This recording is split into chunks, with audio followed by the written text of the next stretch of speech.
motor di jalanan menjadi pemandangan yang dulu pernah menjadi momok bagi sebagian orang. Apalagi jika nama geng motor disebut.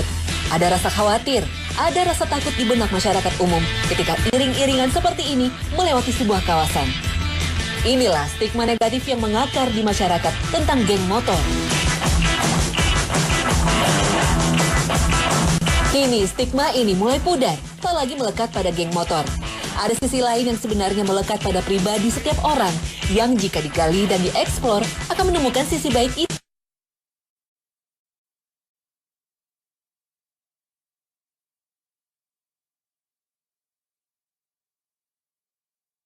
Lembar hijrah yang belakangan menghembus di kalangan anak muda, kini juga sampai ke kalangan geng motor.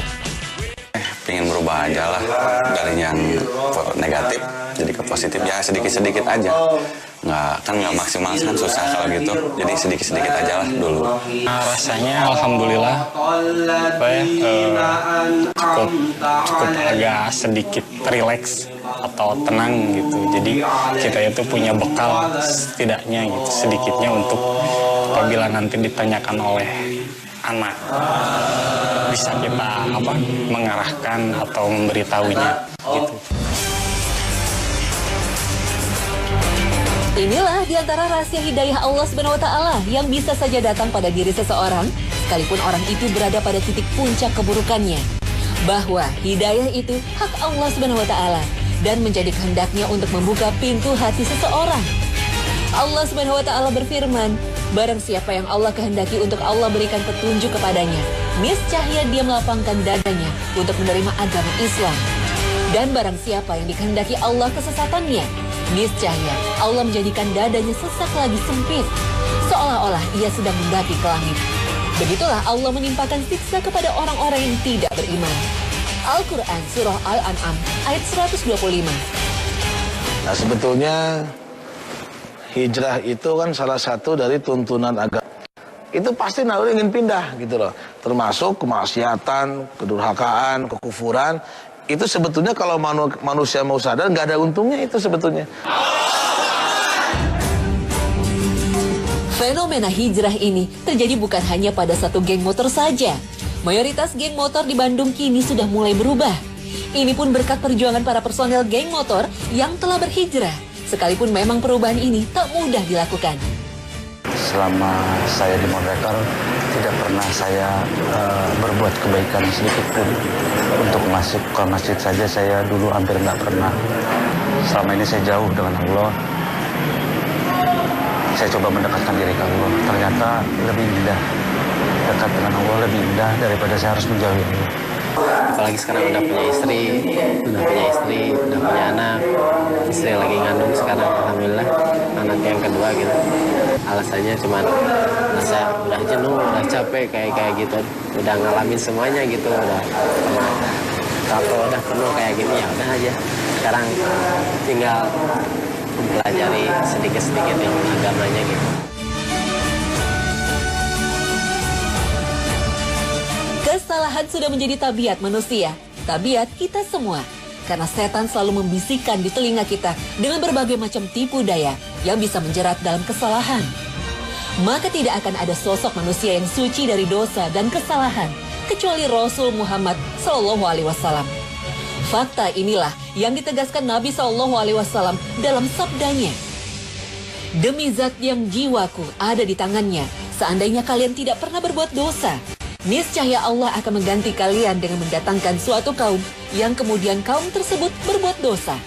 Kemudian mereka meminta ampun kepada Allah dan Allah akan mengampuni mereka. Hadis riwayat Muslim. Artinya apa? Kalau manusia tidak pernah melakukan dosa, sejak terlahir di dunia sudah bersimpuh di hadapan Allah SWT dan selalu melakukan amal soleh dan selalu menyucikan Allah, maka apa bedanya kita dengan malaikat Allah? Dan itu mustahil terjadi. Bahkan Nabi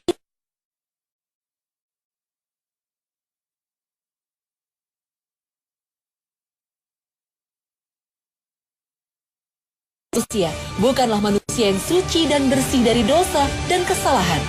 Karena memang tidak ada orang yang bisa demikian. Lihatlah sabda Rasulullah SAW. Setiap anak Adam pasti sering melakukan dosa dan kesalahan. Dan sebaik-baik orang yang berdosa adalah orang yang rajin bertobat. Hadis riwayat Tirmizi dan Ibnu Majah. Maka orang yang berdosa hendaknya segera bertobat kepada Allah Subhanahu wa taala dan jangan menundanya. Karena dengan menunda-nunda akan ada resiko yang tidak sederhana. Semakin bertumpuk dosa yang dia lakukan, seiring dengan itu akan semakin gelap hatinya, hingga hatinya menjumpai kebinasaan. Inilah sebesar-besar kecelakaan dan musibah. Sebagaimana difirmankan Allah Subhanahu wa taala, bersegeralah menuju ampunan dari Rob kalian dan menuju surga yang luasnya seluas langit dan bumi, yang dipersiapkan bagi orang-orang yang beriman. Al-Quran Surah Ali Imran ayat 133. Proses hijrah dan taubat ini kini tengah menggelinding di berbagai kalangan dan sungguh menjadi kesyukuran bagi umat Muhammad SAW. Maka yang menjadi PR bagi kita adalah, lalu apa setelah hijrah? Pesannya sih sebetulnya tetap berpegang teguh kepada prinsip fitrah kemanusiaan berdasarkan dengan petunjuk Al-Quran dan Sunnah, dan selalu dalam mengambil keputusan itu berpikir terlebih dahulu, karena memang godaannya itu luar biasa sekali. Saya merasakan tidak mudah mereka untuk konsisten, tidak mudah mereka untuk istiqomah, karena kanan kiri, depan belakang, cibiran, cacian, makian, bahkan gangguan-gangguan yang bisa jadi kalau tanpa pertolongan Allah itu akan sangat rentan sekali. Hijrah layaknya sebuah perjuangan dalam sebuah perang. Jika tidak bisa memerangi keburukan dalam diri, maka seseorang akan gugur. Namun dari kesulitan itu, Allah Subhanahu wa taala menjanjikan surga bagi orang yang istiqomah dalam hijrahnya. Nah pemirsa, sampai di sini akhir perjumpaan kita hari ini. Semoga Allah Subhanahu wa taala senantiasa memberikan hidayah dan taufiknya kepada kita. Amin ya rabbal alamin. Terima kasih atas perhatian Anda. Wassalamualaikum warahmatullahi wabarakatuh.